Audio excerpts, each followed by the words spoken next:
Les idées mènent le monde. Le week-end dernier avait lieu à Pau le Salon du Livre. Notre correspondant sur place, Franck Payanave, était là. Bonjour Franck. Bonjour Martin, bonjour à tous. Alors tout le week-end, ont défilé des personnalités bien diverses. Quel est le but de ce salon ?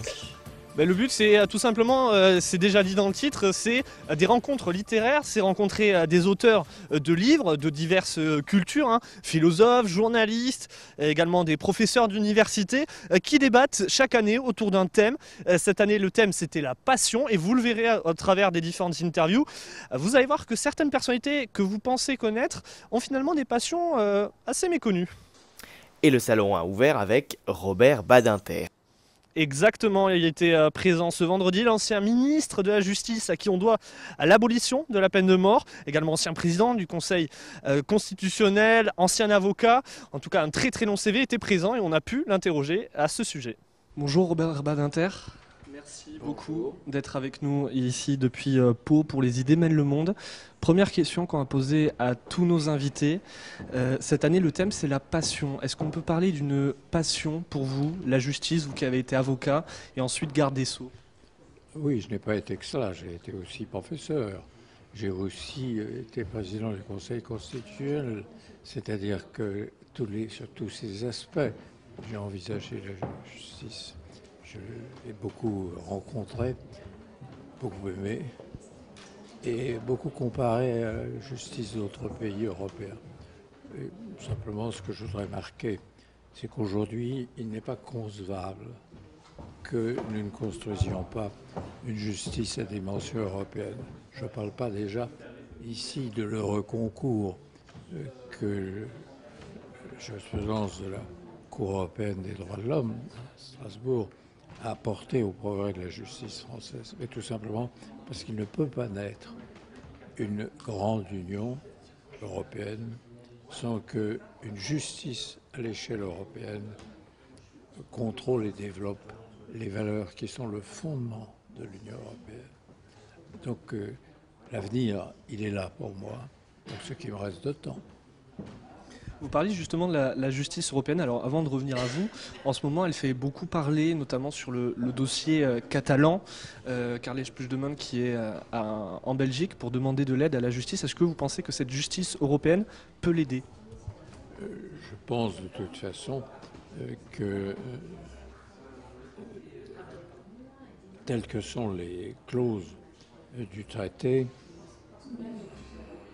il faut bien que les amis catalans se rendent compte que quand ils croient pouvoir demeurer dans l'Union et devenir une puissance reconnue par les autres États, hélas, pour eux, je considère cette entreprise comme chimérique, que le régionalisme soit développé, que chaque région en Europe connaisse un régime qui lui permette de développer son originalité, sa spécificité culturelle, ses entreprises, ça va de soi.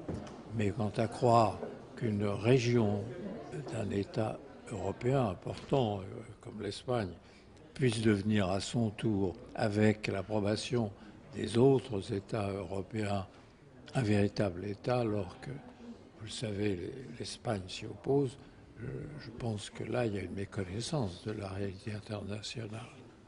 On va revenir à vous quand même. Vous avez été un des personnages marquants de la Ve République. On peut en parler justement avec ce recueil d'articles, également votre discours contre la peine de mort. C'est des écrits entre 1970 et 2006.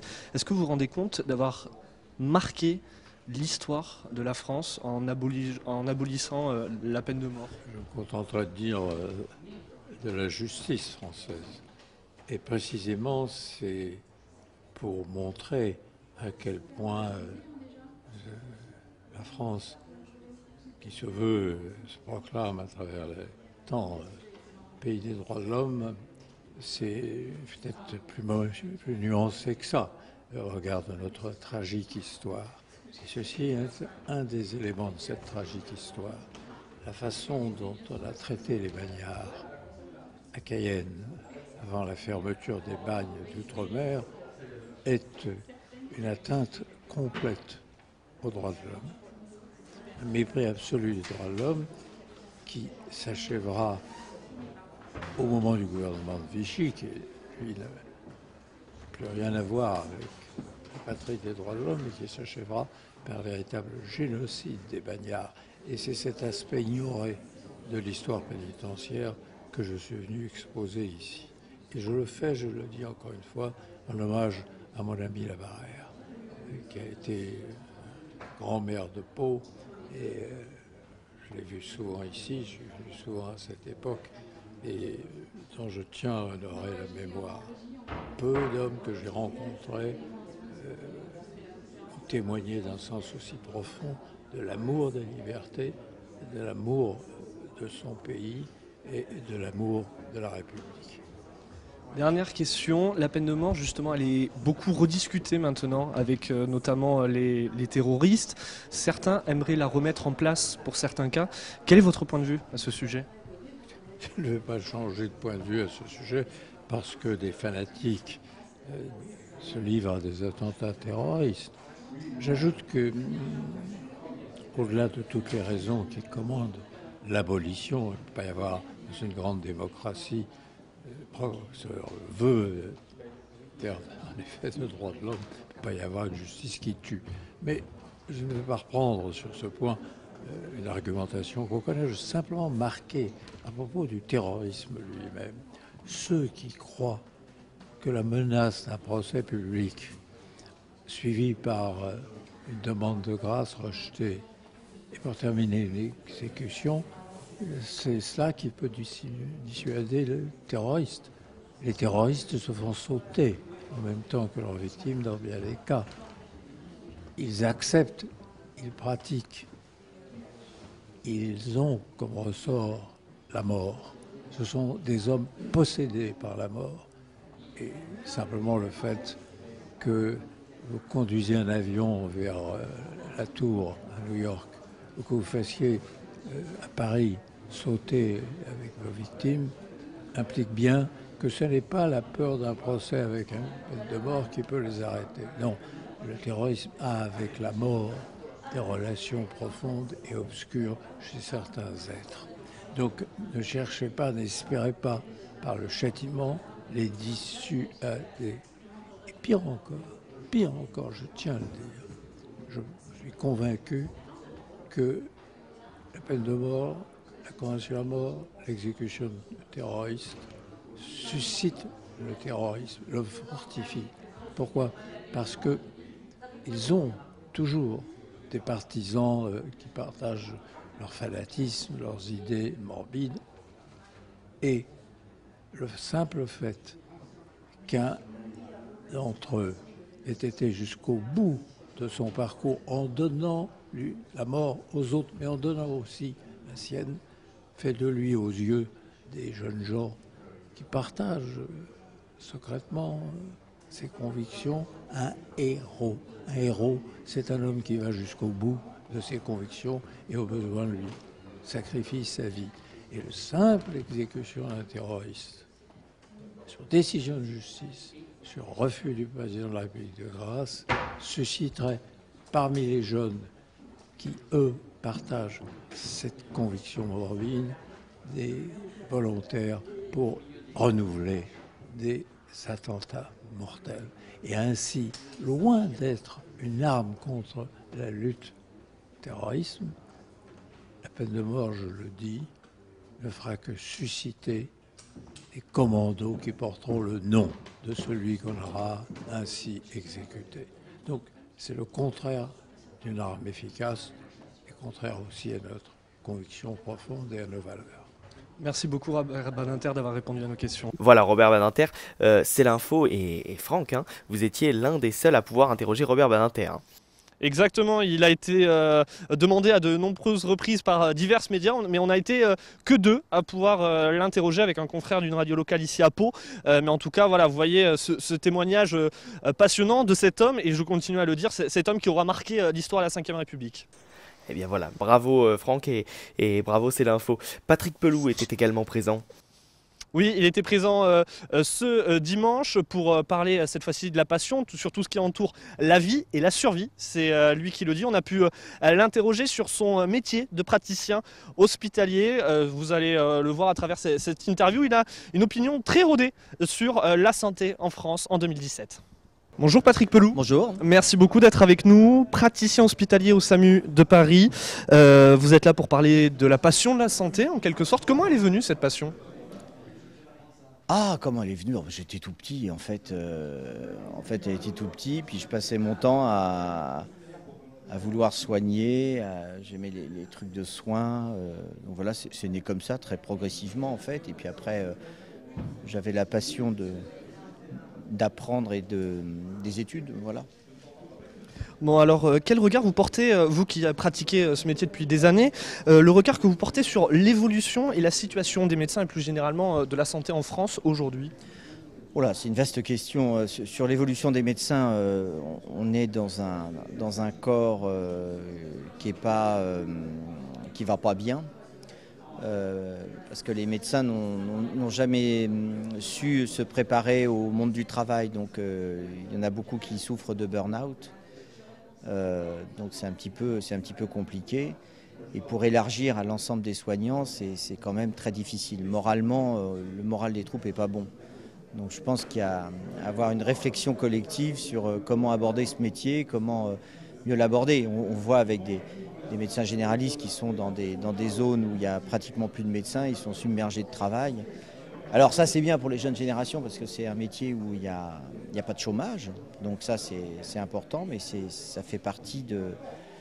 C'est quand même un métier qui souffre beaucoup. Maintenant le système de santé, il est intimement lié à l'avenir de la sécurité sociale et ça c'est un vaste débat ça. Alors justement, il y a 3 semaines, lors d'une conférence, vous parliez, je cite, d'une saturation des services et d'une banalisation de la qualité des soins. Alors, question très simple, en tant que médecin, quel serait votre remède pour soigner la santé en France ? Là, à l'heure actuelle, on est trop compartimenté et on a trop choisi au cours des 20 dernières années le cap de la concurrence entre les systèmes.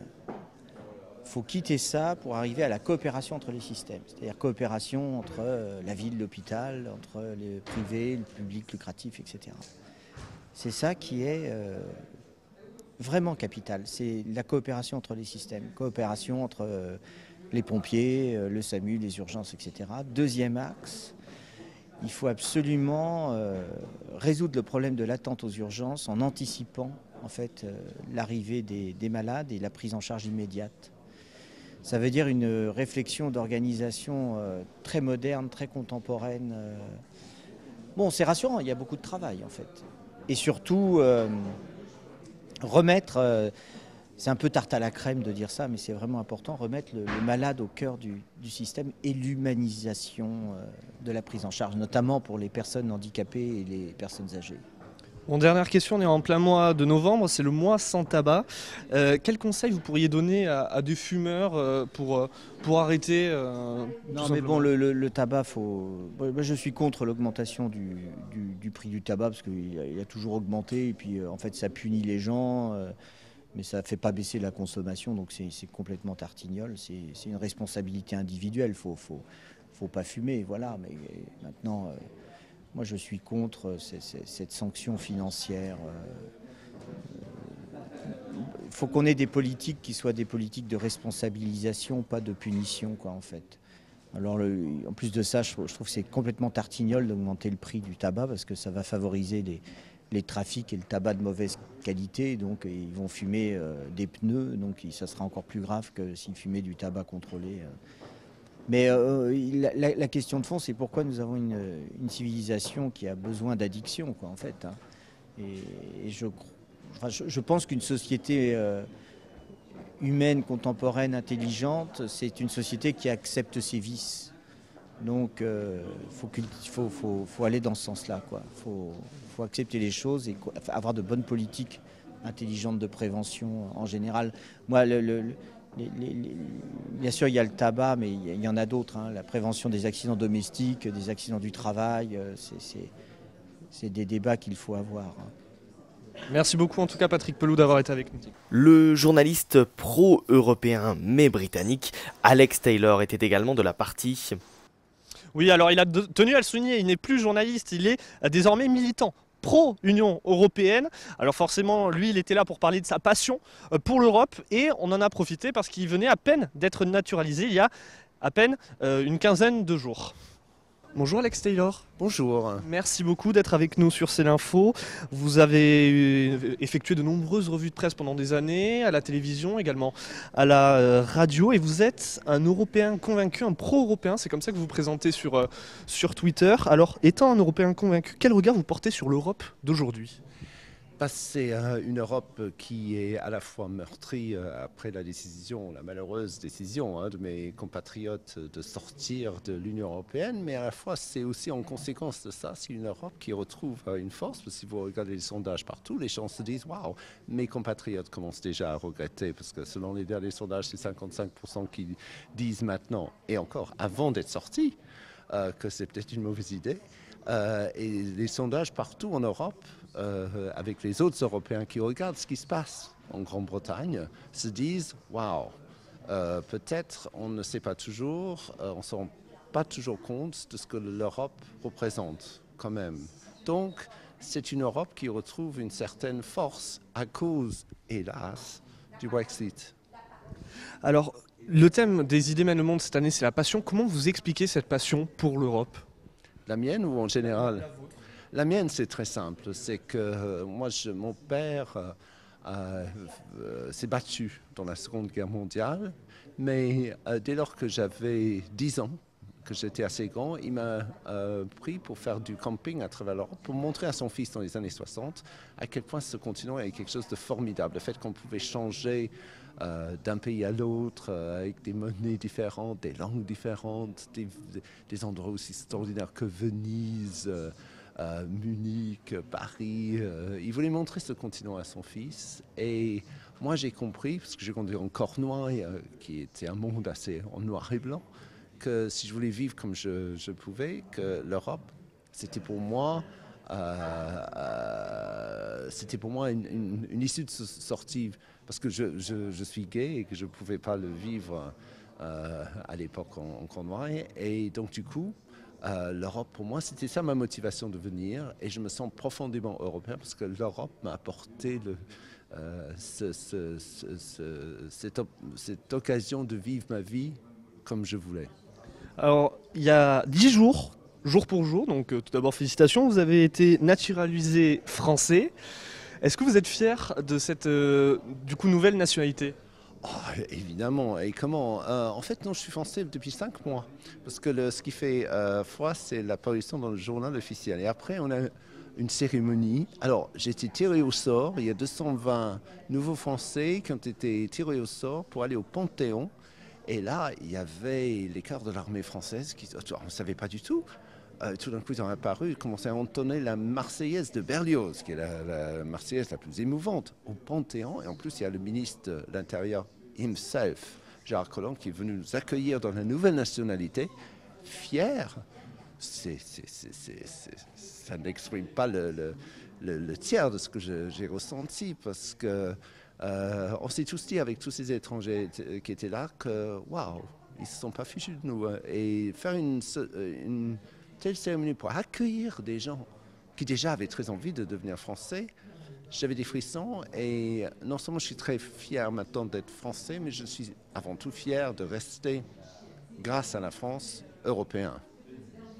Dernière question, on en parlait en début d'interview, vous avez fait des années et des années de revues de presse à la radio et à la télé. Est-ce que la revue de presse vous manque, vous qui l'avez faite pendant tant d'années ? La revue de presse me manque énormément parce que j'ai fait pendant 30 ans. On s'est un peu frité avec France Inter. Si vous voulez que je passe plus tôt, j'ai dit non.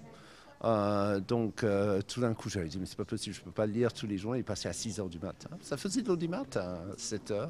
Ça me manque le fait de lire ces journaux parce qu'au début j'avais l'encre sur mes doigts, l'encre qui venait de Berlin, de Barcelone, de Dublin. Mais après ça s'est fait beaucoup sur Internet. Ça me manque, mais en même temps je me demande aussi depuis le Brexit si je serais capable de faire de bonnes revues de presse. parce que le Brexit, je marque sur mon compte Twitter, Alex Taylor News, que je ne me considère plus comme un journaliste, je suis un militant pro-européen depuis le Brexit. Je ne suis pas sûr que ce soit très bien qu'un militant.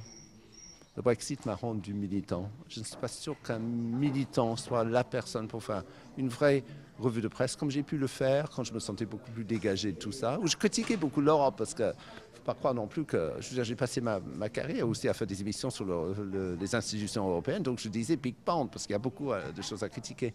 Mais le Brexit m'a transformé en militant et ça me manque énormément la revue de presse, mais je ne suis pas sûr que je pourrais la faire de façon aussi détachée et objective maintenant après le Brexit. Je suis trop impliqué, trop militant là-dedans. Bon, comme vous avez dit, on vous retrouve donc sur Twitter, @AlexTaylorNews. Thank you very much, Mr. Taylor. You're very welcome. Thank you. Alors Franck, en bon spécialiste média que vous êtes, vous avez également pu rencontrer des personnalités du monde audiovisuel, dont, première personnalité, Philippe Meyer. Oui, grand homme de radio, il a animé pendant quasiment 20 ans l'Esprit public sur France Culture. Désormais, c'est sur le web que vous pourrez le retrouver. Alors avec lui, on a parlé de son aventure radiophonique, mais également ce transfert de la FM à du web. Le transfert qui ne s'est pas fait aussi facilement peut-être qu'il aurait souhaité. Je vous propose de le découvrir à travers cette interview. Bonjour Philippe Meyer. Bonjour Franck. Merci beaucoup d'être avec nous sur C'est l'Info. Ancien de France Culture, vous avez animé l'Esprit public pendant quasiment 20 ans. Aujourd'hui, on vous retrouve à la tête d'un podcast, Le Nouvel Esprit public, qui est en partenariat avec le 1. On vous retrouve chaque dimanche en podcast sur iTunes et SoundCloud à 17h. On va parler avec vous de cette passion de la radio. D'où vient-elle ? Du fait que j'étais auditeur, j'étais dans une famille qui n'avait pas de télévision, ce qui était assez fréquent à l'époque, et il y avait un poste de radio, un gros poste de radio, je dois pouvoir dire la marque, elle existe encore, Grundig, qui avait un œil vert, un œil lumineux, qui était un peu comme les trucs des kaléidoscopes, c'est-à-dire que plus on s'approchait de la station, plus les éléments de l'œil vert se resserraient, et quand on avait vraiment atteint la bonne fréquence, là l'œil vert était tout à fait fermé. Et moi j'écoutais, enfant, le dimanche après-midi, une émission qui s'appelait La Tribune des critiques de disques. Je ne dis pas que je comprenais tout, loin s'en faut, mais le principe est simple, d'ailleurs ça a été repris des tas de fois, c'était plusieurs versions d'une même œuvre ou plutôt de mêmes extraits d'une œuvre avec des commentaires.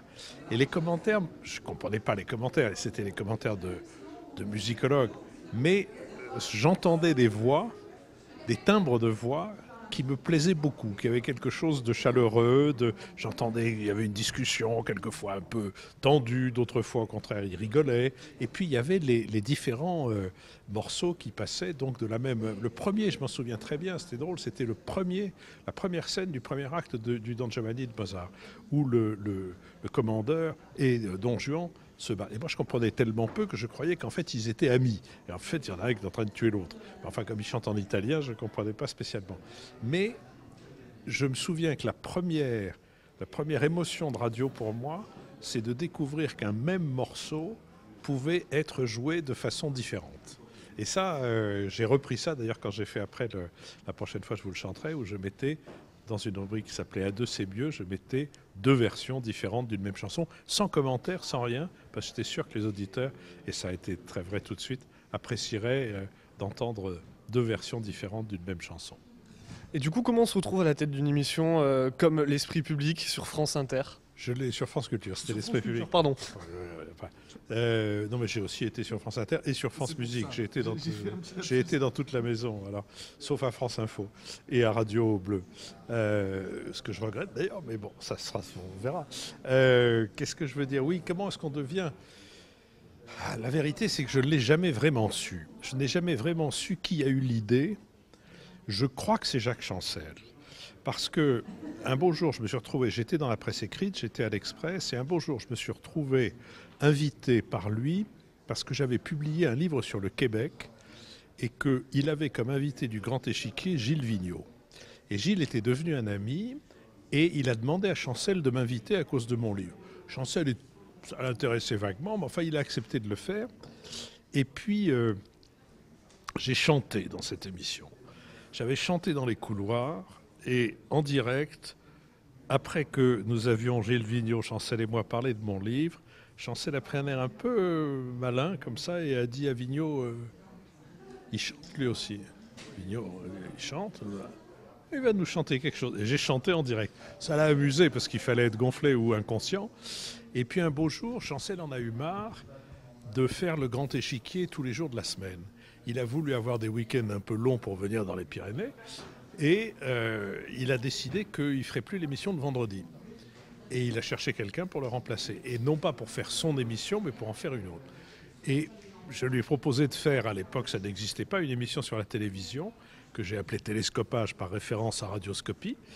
Et puis voilà, et puis après ça a commencé comme ça. Alors, ça n'a pas été un lit de rose, parce que il y a des gens qui ont essayé de mettre fin à ma collaboration dès le début en disant que j'avais vraiment rien pour faire de la radio. Mais enfin bref, je me suis retrouvé à faire d'abord pendant 7 ans Télescopage, puis à faire des chroniques le matin à France Inter, tout en prenant une émission à France Culture. Et puis voilà, de fil en aiguille, je suis resté 36 ans dans cette maison. Et maintenant, l'avenir pour vous, c'est le web. Ça fait un an, un petit peu plus d'un an que... Ça fait depuis le 10 septembre. Depuis le 10 septembre, nous avons repris notre conversation hebdomadaire de commentaires de l'actualité. Nous l'avons repris sur le web. Ça s'appelle Le Nouvel Esprit Public et c'est très facile à trouver. On fait www.lenouvelespritpublic sans séparation.fr et on nous trouve. Et on est en effet, comme vous le disiez tout à l'heure, diffusé sur iTunes et sur SoundCloud. Et justement, comment s'est passée cette évolution de la FM et à du web? Est-ce que c'est la même manière de travailler ou est-ce que vous avez senti des différences?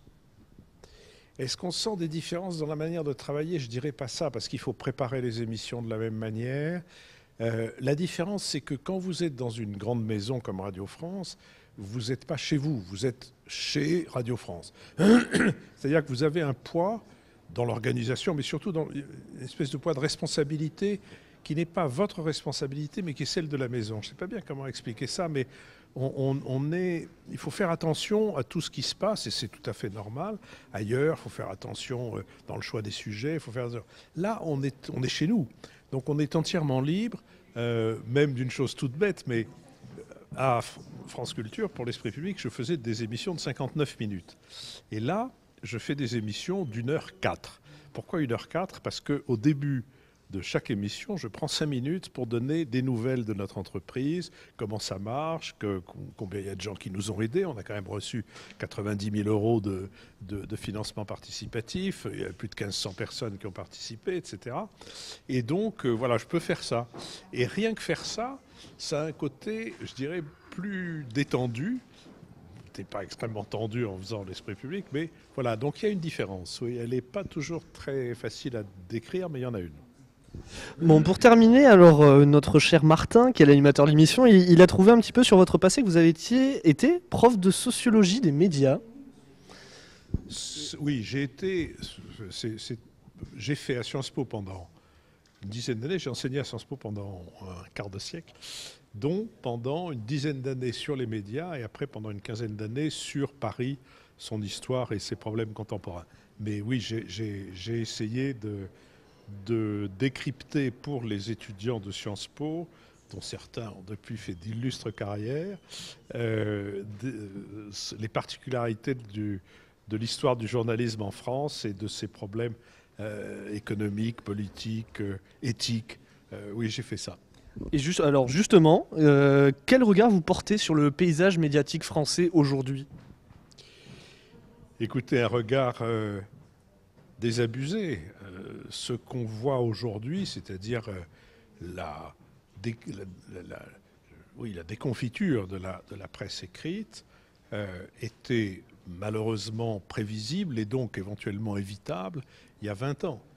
Mais ça n'a pas été le cas et on voit aujourd'hui une presse écrite, qu'elle soit quotidienne, qu'elle soit hebdomadaire, qu'elle soit nationale ou qu'elle soit régionale, qui dans la plupart des cas perd des lecteurs et en tout cas n'atteint pas les nouvelles générations de lecteurs possibles sans que ce soit remplacé par quelque chose sur Internet, par exemple.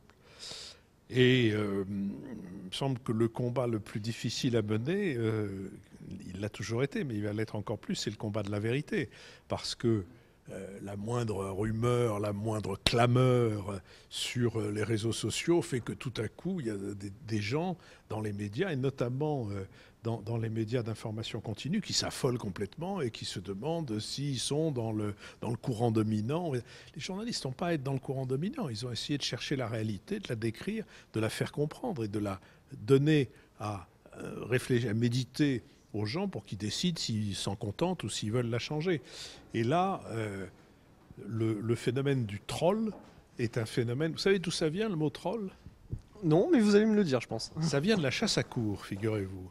On dit qu'on troll dans la chasse à courre quand on découple les chiens et qu'on les laisse chercher le gibier parce qu'on ne le trouve pas lui-même. Je trouve que l'image est assez jolie. C'est-à-dire qu'on lâche comme ça des trucs, on ne sait pas du tout contre qui, mais ça finira bien par mordre les fesses de quelqu'un ou par attenter à la réputation de quelqu'un d'autre. Voilà, je pense que c'est un phénomène très négatif et je crains qu'il n'intimide un peu trop les rédactions, quelles qu'elles soient. On surveillera ça en tout cas. Alors juste avant de vous quitter, j'aimerais proposer peut-être aux gens qui nous suivent un document que vous avez sorti, Les gens de mon pays. C'est un recueil de rencontres que vous avez effectué un petit peu partout en France, vous qui en avez rencontré des milliers et des milliers à travers vos émissions. Est-ce qu'il y a un personnage qui vous a marqué pendant la rédaction de ce livre ? Oh oui, il y a plein de personnages qui m'ont marqué. D'abord, je suis allé dans des endroits pardon, où on va assez peu. Par exemple, je suis allé à Épinal, je suis allé à Vic-Fezensac, je suis allé dans l'île de Groix. L'île de Groix, j'ai rencontré Jo. Jo, c'est un personnage extraordinaire. Il a été mousse sur les bateaux qui faisaient la grande pêche, qui partaient pendant plusieurs mois. Et il avait une passion pour l'histoire de son île. Et il n'arrivait pas à trouver de quoi comprendre comment cette histoire s'était faite. Et donc, il s'est mis en autodidacte, il est allé à la bibliothèque, à Vannes, et il est devenu un historien qui peut discuter avec les plus diplômés, les plus... Voilà, c'est un des personnages, mais je parle aussi d'un maire, enfin d'un ancien maire, parce que maintenant il a rendu son tablier, il a 90 ans bientôt, mais d'un petit village de l'Aveyron qui s'appelle La Croix-Barrès, qui doit avoir 600 habitants, et qui réfléchit à deux choses. D'une part, le métier de bistrot, qui a été le sien à Paris pendant très longtemps, et d'autre part, la fonction du maire aujourd'hui.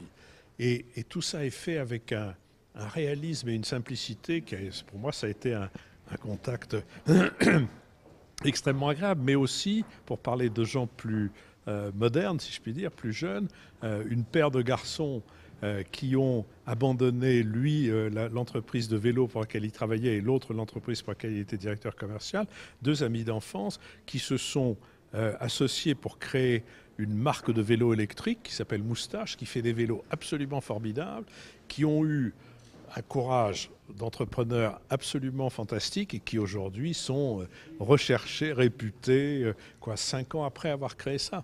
Oui, non, j'ai rencontré des gens, ça fait du bien. Merci beaucoup en tout cas à Philippe Meillat. On vous retrouve chaque dimanche à 17h en podcast sur iTunes et SoundCloud avec le nouvel Esprit Libre. Merci beaucoup. Public, merci. Que ce soit pas libre, mais nous, on est le nouvel esprit public. Merci beaucoup. La star de l'info, Franck Routel-Krief, était également là à ce salon. C'était dimanche matin. Oui, pour parler de sa passion pour le journalisme, elle qui est sur BFM TV depuis le lancement, depuis le 28 novembre 2005. Elle était là pour parler pendant 1h30 quasiment de sa passion pour le journalisme qu'elle exerçait avant sur d'autres antennes. Un témoignage très très intéressant pour tous ceux qui sont passionnés de journalisme. On l'a même vu à travers cette interview. Bonjour Routel-Krief. Bonjour. Merci beaucoup d'être avec nous. Journaliste de BFM TV, on en parlait tout à l'heure en off depuis sa création, depuis le 28 novembre 2005. 12 ans que ça dure. On va commencer avec votre passion du journalisme qui date il y a encore plus longtemps. Tout simplement, comment elle est venue ? Je pense que j'ai été baignée un peu d'abord dans les débats familiaux, sur l'histoire, sur la politique. Et puis j'étais curieuse et j'avais envie de savoir tout des coulisses. Et puis j'avais envie de jouer un rôle. Et en même temps, je voulais que chaque matin, quand je me réveille, ce soit différent. Et je trouvais que le journalisme était la seule garantie pour ça, de ne pas m'ennuyer. Alors... Vous êtes éditorialiste, on peut le dire, vous êtes tous les soirs la semaine dans 20h politique, 1 heure avant le 19h Routel-Krief. Quel regard vous portez sur les 6 premiers mois d'Emmanuel Macron ? C'est très intéressant, c'était un exploit qu'il a réalisé et depuis 6 mois, il bouge, il fait bouger la société française. Alors, avec des réactions, mais pour le moment, on a l'impression que les Français sont attentifs. Certains sont un peu inquiets et une bonne partie sont contents que ça bouge et que la France bouge. Donc on va voir, ce sont les premiers pas, mais les 6 premiers mois, pour le moment, c'est un président qui semble très à l'écoute et qui, on le voit, il avance et parfois il modifie, il entend les critiques, et il s'adapte, donc c'est assez intéressant. Et puis il renouvelle évidemment l'image de la France de façon formidable. Après, bon, comme journaliste et comme observatrice, il y a aussi beaucoup de choses à dire, mais Justement sur l'aspect journalistique, les différences de travail peut-être. Oui, alors voilà, il veut mettre et prendre ses distances totalement avec les journalistes. On comprend, il n'y a pas de problème, même s'il faut se méfier de tout systématisme. C'est-à-dire que parfois, il faut quand même qu'il explique un peu plus et qu'il communique plus, qu'il raconte un peu plus ses projets, sa vision. Parce que malgré tout, c'est lui qui a entraîné les Français. Et donc, c'est par lui que ça va passer. Or, parfois, certains peuvent ne pas comprendre vers quoi il veut les emmener. Et donc, communiquer, raconter, répondre aux questions des journalistes, il me semble que c'est très important et que parfois, il n'est peut-être pas tout à fait à ce rendez-vous encore. Mais je pense que c'est en train de bouger. Alors, on va parler de votre aventure chez BFM. Comme je disais, 12 ans que ça dure. Vous avez de nombreux rendez-vous dans la semaine. Il y a également vendredi Routel Krief, le vendredi vers 21h. Comment vous vous sentez chez BFM après 12 ans? Est-ce qu'il n'y a pas une lassitude qui se met en place? Non, parce que cette chaîne, elle a beaucoup évolué, elle a beaucoup changé. On a démarré avec très peu de moyens. On est aujourd'hui leader, donc tous nos défis ont changé. Au début, c'était d'exister, ensuite c'était de croître, et maintenant c'est de rester au sommet et de s'inventer, de se réinventer régulièrement pour rester leader. Donc vous voyez, les défis changent, les défis diffèrent, et donc en fait on s'ennuie absolument pas. Et puis bon, quand on a la matière de l'actualité, on peut pas s'ennuyer, on est dans le vivant, dans ce qui bouge en permanence. Non, il n'y a pas de lassitude, c'est le moins qu'on puisse dire, non. On ne va pas compter le nombre d'heures que vous avez fait en direct sur cette chaîne, mais est-ce qu'il y a un événement, une interview, un souvenir qui vous a marqué? C'est difficile. Oui, parce que bon, l'année présidentielle a été incroyable. Les débats présidentiels que j'ai animés avec Laurence Ferrari de CNews étaient très intéressants, très forts comme moment. Mais bon, en fait, ça s'accumule, vous voyez, c'est tous les jours. Donc c'est ça aussi pour ça que j'ai choisi ce rythme-là. Parce que si on échoue un jour, on essaye de se rattraper le lendemain. Et donc ça permet d'avancer tout le temps. Bon, dernière question, BFM TV est leader, mais elle est également beaucoup critiquée. Qu'est-ce que vous répondez aux gens qui critiquent BFM et même son modèle, le hard news? Je pense qu'il faut être cohérent, c'est son modèle, c'est-à-dire qu'il est cohérent avec son modèle de direct permanent. Quand il se passe quelque chose, notre nouveau slogan, c'est la chaîne qui est la première sur l'information. C'est-à-dire que quand il se passe quelque chose, les gens viennent chez nous et on a donné ce réflexe aux Français qui nous suivent là-dessus. Donc voilà, il n'y a pas de tromperie là-dessus. Hein, c'est pas... En revanche, moi j'ai un programme comme Olivier Truchot, comme Alain Marchal, comme d'autres, sur l'analyse, sur le décryptage. Donc on n'est pas que... Et puis il y a des grands reportages, il y a beaucoup de modules qu'on propose qui sont aussi de l'analyse et du décryptage. Donc on n'est pas seulement sur le hard news. En vérité, plus ça va et plus on donne aussi de la réflexion. Donc je leur réponds ça, je leur réponds que les Français en plus nous suivent et qu'on est leader. Donc c'est quand même ça la réponse. Merci beaucoup Routel Krief. Je le rappelle, 19h Routel Krief les soirs de semaine, 20h politique également les soirs de semaine. Et vendredi, Routel Krief. Merci beaucoup d'avoir été avec nous. Merci infiniment, merci. Et alors Franck, vous avez également pu avoir l'honneur de recevoir dans votre petit studio maison Claire Chazal. Claire Chazal qui était là pour parler d'une passion méconnue du grand public. Oui, sa passion pour la danse, elle voulait être danseuse quand elle était petite. Finalement, ses études l'auront menée à la grande carrière de journaliste qu'on a connue sur Antenne 2 et ensuite sur TF1. On est revenu sur cette passion, mais également sur sa grande expérience journalistique, pour celle qu'on peut retrouver désormais sur France 5 et sur France Info. On est donc avec une grande dame de l'information, j'ai envie de dire quand même, vous qui nous avez informés pendant plus d'une vingtaine d'années. Bonjour Claire Chazal. D'abord, je continue à informer, merci de le remarquer.